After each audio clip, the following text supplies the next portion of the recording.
What's up, world? Welcome to the Positive Truth Podcast. We have an awesome interview today. To start off by, you all want to introduce yourself and say who you're representing? I'm Lynne Roller. I'm the Executive Director of Citizens Caring for Children. I'm Toni Lee, and I am the Director of Operations and Communications for Citizens Caring for Children. And we all have these awesome t-shirts on. Yeah. So check out the visual version because it really is awesome.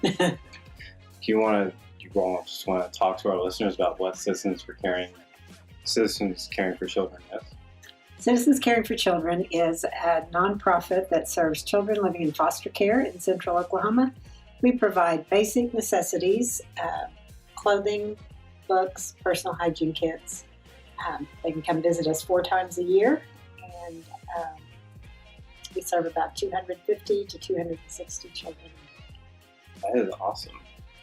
Yeah, so we do that through a resource center. So our foster families in the central Oklahoma area are able to come in through appointment and shop. There's a shopping list: 2 tops, 2 bottoms, 5 pair of underwear, 5 pair of socks, shoes, PJs, 2 bras for girls, hygiene kit, and 2 books. Mm-hmm. I think is our list. If it's a kid's first time to come visit us, they also get a blanket, a duffel bag, and a stuffed animal to sort of help them as they move into care and sort of go through that process. And so we're an ongoing resource, so our foster families are able to continue to use our services as long as they have kids in their home. How are you all getting all this stuff? Well, we are a 501c3. We write grants, and then we depend on fundraisers and personal donations, corporate donations to help us.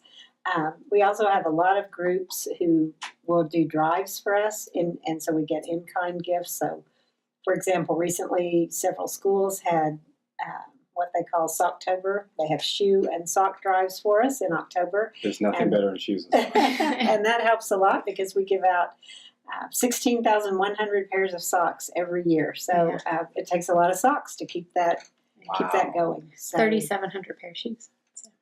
That is awesome. And everything we provide is new, with the exception of books, which are either new or gently used. Foster kids get a lot of gently used clothing and things that have been shared with other kids, and so we think it's important for them to have an opportunity to come to our resource center is made to seem like a retail store where they can make their own choices of what they'd like to have, and it's new, hasn't been used by someone else. That's very psychological.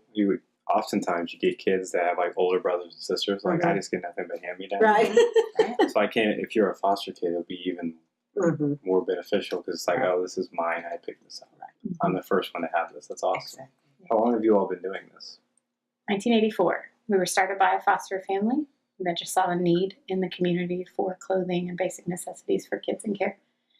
Started at a church in Edmonds, and it just continued to grow so much that it separated from the church, became a separate 501c3, and we have been kicking ever since. So. That is awesome. Yeah. Let's just talk about the cool t-shirts. Yeah. What is Team Santa 2018? We have 2 special projects during the year. One is a back-to-school event, which is held in late July, obviously to help kids prepare for back to school. Give them a new outfit, shoes, socks, underwear, a backpack, and school supplies. And then our other project, which is the one that we're heavily involved in right now, is Joy4Kids. And we partner with DHS and KFOR, Scott Hines in your corner, and we fill 1,200 wish lists for children living in foster care. The DHS caseworkers fill out a list. How many? We take 1,200. There are actually about 5,300 lists that are filled throughout the state for kids at Christmas time. And a lot of different organizations help fill that. Tulsa County has their own organization. Cleveland County has their own. Some other organizations here in the city help. And so 1,200 is the portion that we at Citizens Caring for Children take. And then we get corporations, businesses, churches, and lots of individuals who take a list and fill it for us. And the average cost to fill a list is about $75 to $100. A lot of people don't have time to shop or don't want to shop, and so they'll make a donation for us to shop and fill the list. And the list has the children's sizes and things, but it also has 3 things that they have specifically asked for. Like if you were a mom or if you were a dad and, excuse me, you're asking your kids, or when you were a child, your parents said, what do you want for Christmas? And you had your 2 or 3 top things that you really wanted to find under the Christmas tree. Well, a lot of times foster kids get maybe a generic gift, but they don't get what they specifically asked for, because maybe they're moving homes or all kinds of things. So the list that DHS gives us make it possible for the child to get something that the child specifically has asked for. Like, I want a Hawaiian Barbie, or whatever it is that they want, specific books. Yeah. How do you go about finding these specific things in time for Christmas and getting it to them? That seems difficult. Toni, I'll let you talk about that. So we get all the wish lists. They start getting accumulated in August. They get distributed to us in November. And then we push out to the community. So we are community supported. Those different organizations, individuals, and companies that take the lists have about a month to be able to find the items for the kids and then pull them back in. And then if there are any wish lists left over, or we pull wish lists for monetary donations, then we get to do the shopping. So it's your classic Kohl's, Target, some Walmart, Amazon. And there are things, to answer your question, there are things that's kind of interesting that, we go through the list and we go, we see something on a list and we have no idea, so we Google it. Last year someone wanted Dragon Ball Z, something Dragon Ball Z, but it was like a specific character. We had no idea. And then a little girl wanted Peppa Pig, and I don't know what Peppa Pig is. I know now what Peppa Pig is, but we even had a lady who was filling the list call back in to ask us what Peppa Pig was. So it's a little bit of research and toys.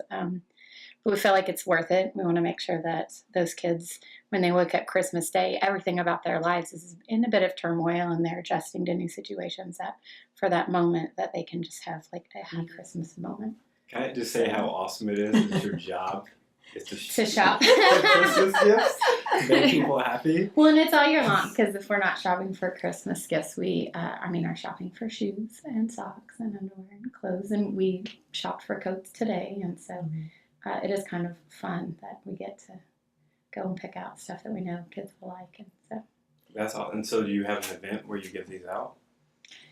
We do, yes. Well, we have the people at Northpark are very generous to give us a space, and that's our drop-off place. So all these people who have been filling lists will bring them to us starting Thursday through Sunday at Northpark Mall, and we will package them for DHS to pick up. I mean, we put it in a certain kind of clear bag. The list is put in there. The list has a barcode, and so that enables DHS to take care of things coming in and out of.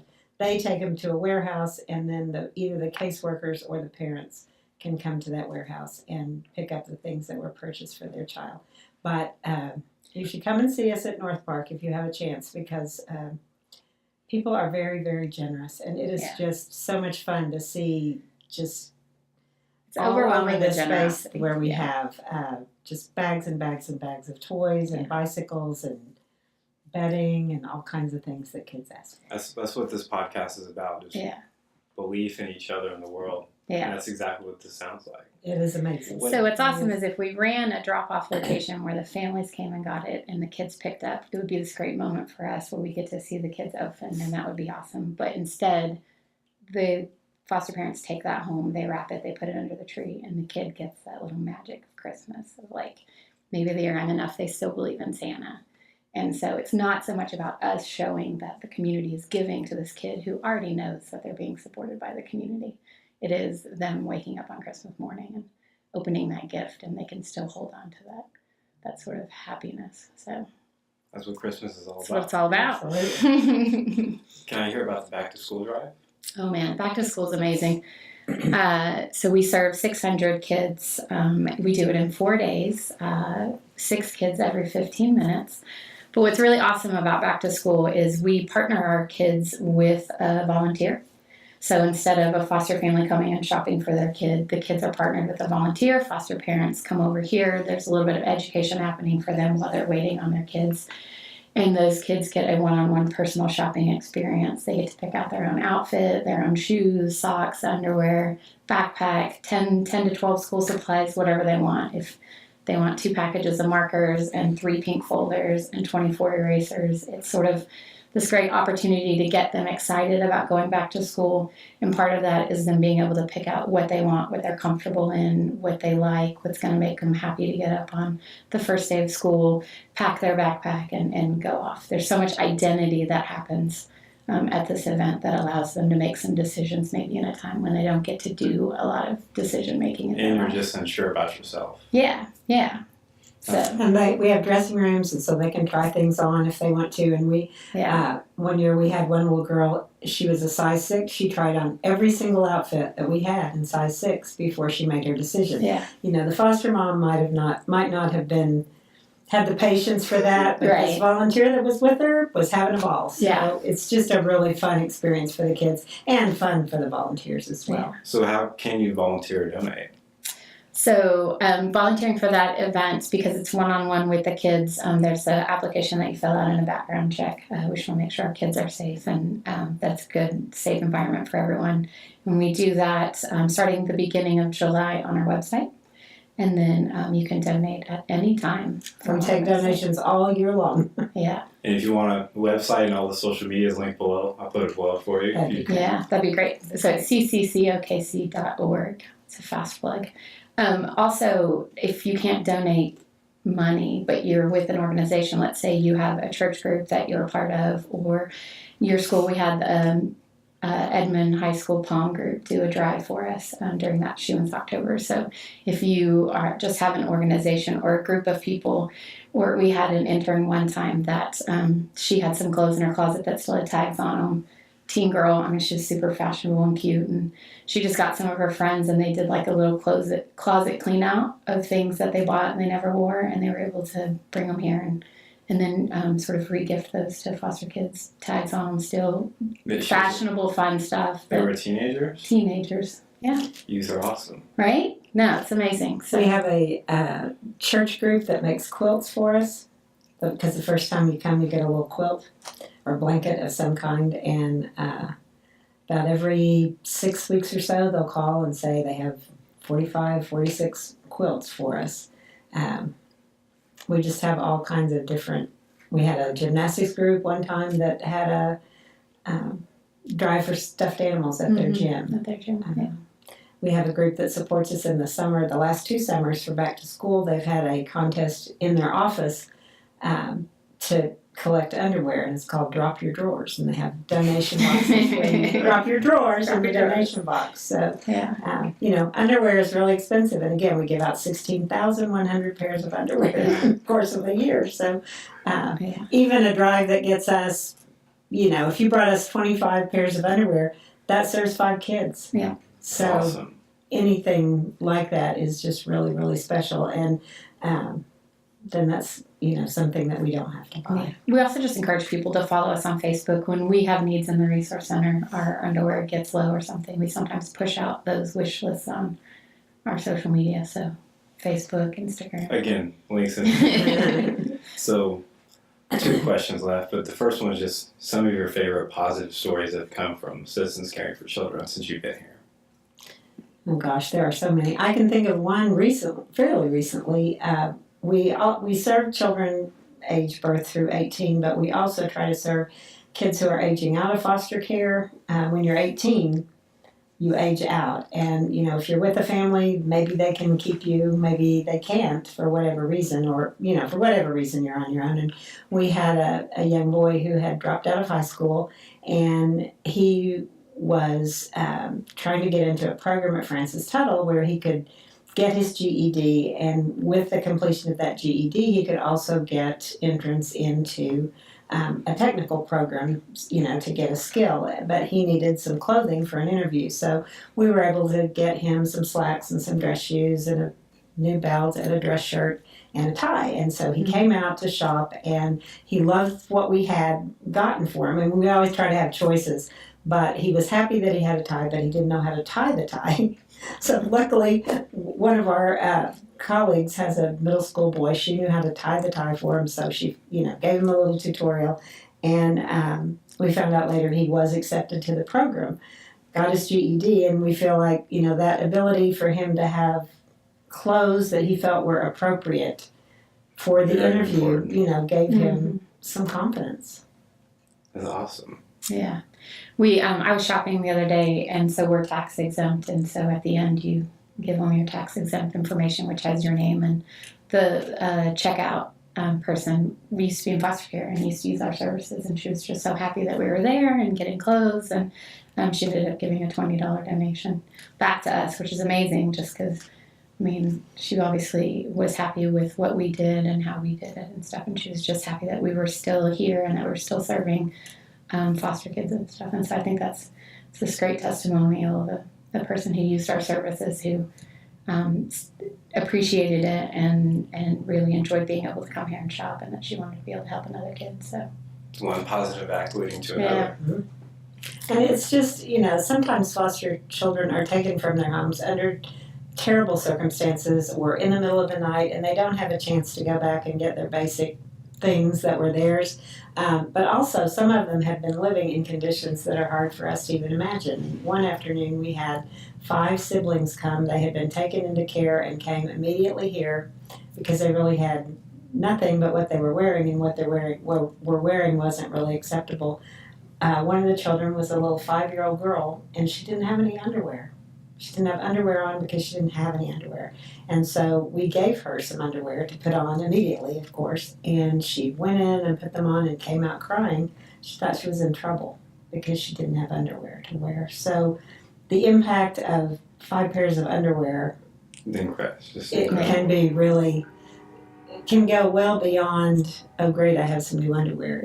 I didn't have any underwear, and now I do. Yeah. And we talked about the youth and how they help. And so during our Shoe-ins October, one of the groups that helps us is Heritage Halls Lower School. And then, so the 3rd grade class really takes that on, although the whole lower school does it. And so this year they donated like 275 pair of shoes and 1,600 and a little bit extra pair of socks. And then their 3rd grade class comes here and volunteers. So they get to process their socks and their shoes, put them onto the floor, and see their impact. So they work it into a lesson at the school, which I just think is amazing, because not only is it teaching them to give back, but it's also they turn it into like a business type situation. So they challenged the upper school this year. They were super motivated. They made videos and they did interviews, and you could tell when they came here, they already understood the impact of what they were doing, and they're in 3rd grade. So it's really, it's this great view into what our future. In 3rd grade. I mean, That's pretty impressive. They went in and interviewed teachers, and they were very formal, and they looked like a reporter. It was amazing. Yeah, and they had an assembly, and they brought some high school kids out, and they challenged them to beat them and stuff. So just got them all even more excited. And yeah, it was pretty impressive. Also spreads awareness. It does, yeah. And they've been able to doubled their donation from the first year they did it to this year. So it just keeps growing. It does. We also have a team board.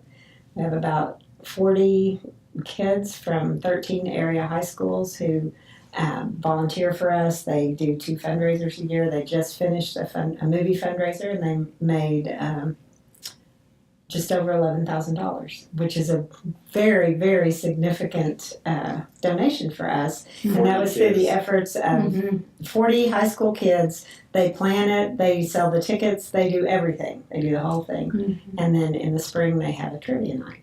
So lots of young people doing good for others out in the world. And that's what we're here for. We, like, at the podcast, we still believe in what a driven few can really do to make a positive impact. I think we're good. My co-host isn't here because he's sick. Oh. He likes quotes. Okay. So you all want to end on your favorite quote? Oh gosh, I'd have to think about my favorite quote. Be the change you want to see in the world. Awesome. Yeah. Sorry, I got Mine's sitting on my desk. Well, Lynne was a teacher for 18 years, so I'm sure the amount of quotes. I will go with, well, there are two that I have on signs in my office. One is, when in doubt, be the more generous of the two. That's a good one. So I'll just leave it with that one. I like that. Yeah. Well, you are being super generous. Hopefully you inspire our listeners to show there's some positive change in the world. Well, thanks for what you do. Yeah, we appreciate that as well. And we can't wait to see all the awesome things you do later. We'll try to get some kids on for the backpack drive. Okay, that'd be great. Thank you all for coming on. We have a nice night, or We'll be back soon with more Positive Truth episodes.